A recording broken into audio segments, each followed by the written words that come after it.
distinguished residents of Better South, ladies and gentlemen.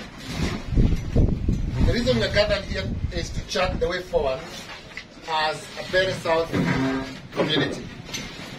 A community that has contributed immensely to the nation, but with very minimal return to us, the community residents of Better South. Better South is endowed with natural resources, including but not limited to very good agricultural potential.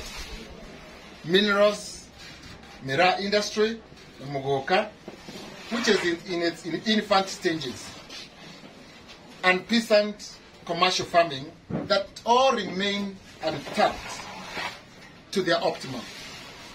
Unlike Manyata and Ronyenjes, where we have coffee and tea, and like Kirinyaga, where we have rice, irrigated rice, and like Western Kenya, where we have sugar industry, Better South has no commercial activity that we, the people of Better South, can generate wealth. And because of that, we live in utter poverty, below poverty line, as you are all aware, according to the United Nations standards of poverty. This is a result of a leadership gap that we have experienced for years and years. Moving around the villages and towns, my fellow Better South community leaders have repeatedly told me that there is little to brag about since independence about this constituency. They are persevered with the poor infrastructure in education, poor infrastructure in health, poor roads, lack of clean water for drinking, lack of commercial activities that can generate wealth for our people, lack of health services that can preserve our people, and many other crucial services. The last major development that we are aware about was done in 1986 when he last rehanded the Embu Kifaa Road commissioned by the president then. The problem is neither the government of His Excellency the President of the Republic of Kenya. The problem is neither with the Deputy President of the Republic of Kenya. The problem is not with the government at all. The problem is with our leaders that we elect at national parliament level, who have no capacity, who are corrupt, who are non-performing, who have no ability to represent our people. A leadership that has no vision, that has no direction. We are all aware that in the last 1 week, the media covered Better South CDF, whereby we lost 23 million meant for our poor students in schools. Money was lost and cannot be accounted for by the current leadership. The duties of an MP in principle are representation, legislation, and oversight. On representation, Better South constituency has conspicuously missed out in participating in the national agenda, where the current MP has failed to lobby for resources for the people of Better South. While other MPs have lobbied for major irrigation water dams, tarmac roads, major irrigation projects, value addition for their commercial activities, and other economic activities that bring wealth to the community, the MP has done nothing except distributing CDF, which in any case is automatic to the constituency. Whether he is alive or dead, the constituency funding still comes. Ni ukweli ama si ukweli? And the least that he has done is unfortunately using nepotism and unfairness to distribute the CDF resources to the community, including not being unable to account for 23 million this particular year. Are we children of a lesser God? Are we better as a community children of a lesser God?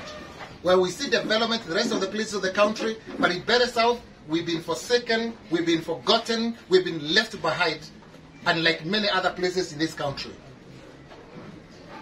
The great people of Better South have asked me to bring a paradigm shift in the leadership of the Better South, where their voices are being heard not only in Parliament, but at the national level.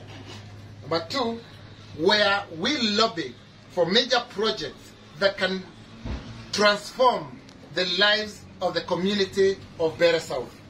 And number three, to raise the economic level of living of our people from the level of poverty that we live in to at least a better economic level.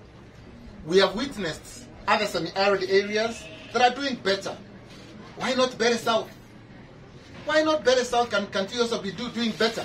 The problem is the gap in leadership, because we have a very poor leadership. I am ready, I am determined, I am young, I'm energized, and with your support, we can be able to lead the community of Better South to glory land.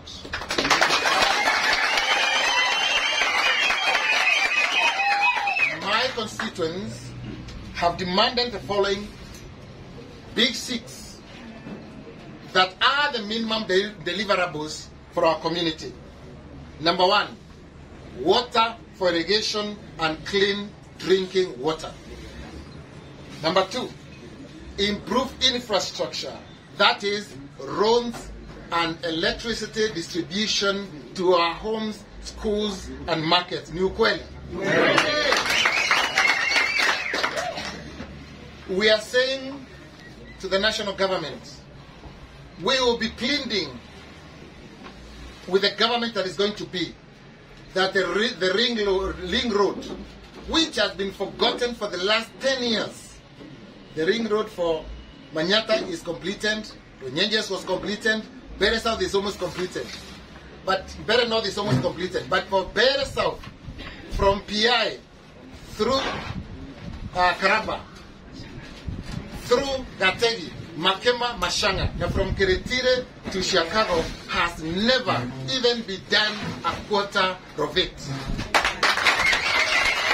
We have been promised recently, when His Excellency the President passed through in 2017, we were promised another sector from Makema through Gashorere, Kamunyange to Mecca. 3, we have been promised another road from Keretire to Kiambere.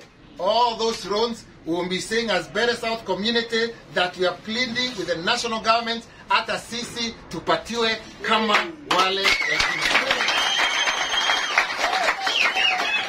electricity. We have witnessed a number of our families connected, then later disconnected. Poles have been put in homes, later pulled out. Wires have been put and meters in your homes, later disconnected. It is advanced, it is not acceptable, and we are saying we will stand with the people, that those people that have been disconnected warudishiwe hiyo sitima. Number 3, demand that the people of Better South have given us for us to pursue with the government is the value addition to our Mera Mugo industry, value addition for minerals, value addition for all other agricultural products. If today we did value addition to our mango industry, we will not be poor as we are. If we did value addition to our Mera industry, whereby we are able to raise the price of Mera from 500 shillings per kilo to 5,000 per kilo, we will be rich people. If we are able to raise the value of sand, tuache kupatiana bure, inunuliwe kama kule kwingine, we will be able to be rich community. Yes. If we can bring commercial activities in our land, where like Kirinyaga have rice for irrigation, we have coffee in Nembuna Manyata, there we have nothing. But if we can bring commercial activity and commercial farming in Better South, shall we not be rich? Yeah. And that is what you're looking. Are we demanding too much? No. Are we demanding too much? No. Number 4, improve education or academic performance. The current leadership has focused on only building toilets, classrooms, and nothing else. But that cannot change the livelihood of a child. That cannot improve the life of a child. That cannot improve the life of a family. We need to completely transform that approach to a performance-oriented academic approach to our education sector in Benin.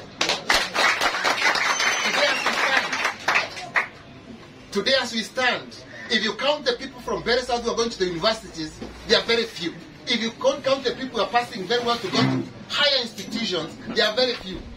The day of recruitment of the KNDF and the police and the prisons, we don't have qualified people because people are getting below the required grades. That you are saying will be a thing of the past for the community of Benin South. Number 5, youth talent and women empowerment. We shall focus on our youth, using every means to ensure our youth are empowered in terms of talent development, in terms of games, in terms of running, in terms of other games activities that can bring revenue to them, in terms of music, in terms of career growth, in terms of employment, and in terms of policy development, so that our people can be able to access the wealth of the nation that is being accessed by the rest of the country from Benin South. So we are saying our youth, we will get them jobs, we will get them cancelled in terms of career, we will look for jobs for them during my regime. And finally, number 6 is job opportunities for our youth. Those are the 6 things that Benin community are saying we are looking for, and we have to lobby together to ensure we bring to the community. As a servant leader, I will serve my people with love. Some I will listen, all with humility. I'll be fair to everybody. I know Benin is cosmopolitan, starting from the Kambas, the Kikuyus, the Embus, the Beres, and everybody's a cosmopolitan community. I'll serve all fairly, and I'll serve all equitably, so that what is allocated to Mavuria, or allocated to Betty, or allocated to the smallest ward, that is Gambere, or even Makima and Mwea, will be equitably distributed. I will ensure that I will observe no corruption policy, I will observe no nepotism policy, I will observe no partiality in the leadership of Genesio Jagi Mugo. I will capture for unity among the communities that live in Benin South. We have witnessed bloodshed in Mwea. We have witnessed intercultural fights. During my regime of Genesio, we will have peace. There will not be bloodshed in Benin South. I'll fill the gap of leadership. Benin South will never miss from the map of Kenya. Our people must receive the proportional allocation of what you need to, of what you deserve from the national kitty. I wish to thank you, my supporters, who have faithfully and patiently created GM, the brand, from very humble beginnings, without any political affiliations, without any godfather, without any dynasty, without anything, without resources, but you've created GM, the brand. I want to thank you so much. Your President Genesio, the hustler, with no political history, with no dynasty to ride on, with not so much to come and give you, but you've trusted me. Trust me to the end. We will transform Benin South together.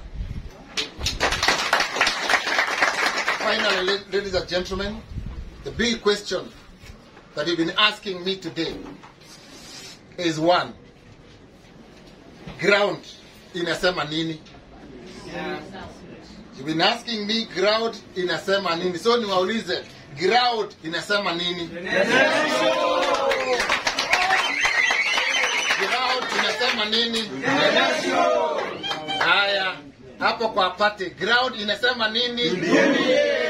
Asijasikia, niambie vizuri. Ground inasema nini? UDA. Cameraman, hebu angalia kama watu wanasema ingine. Waulize kama wanasema ni chama mnasema ni na gani? UDA. Wenu wa mikono hivi. UDA. MP mnasema ni nani?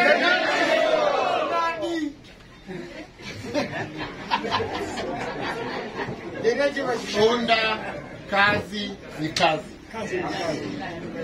UDA kazi kazi. UDA kazi kazi. UDA kazi kazi. Chama ni UDA.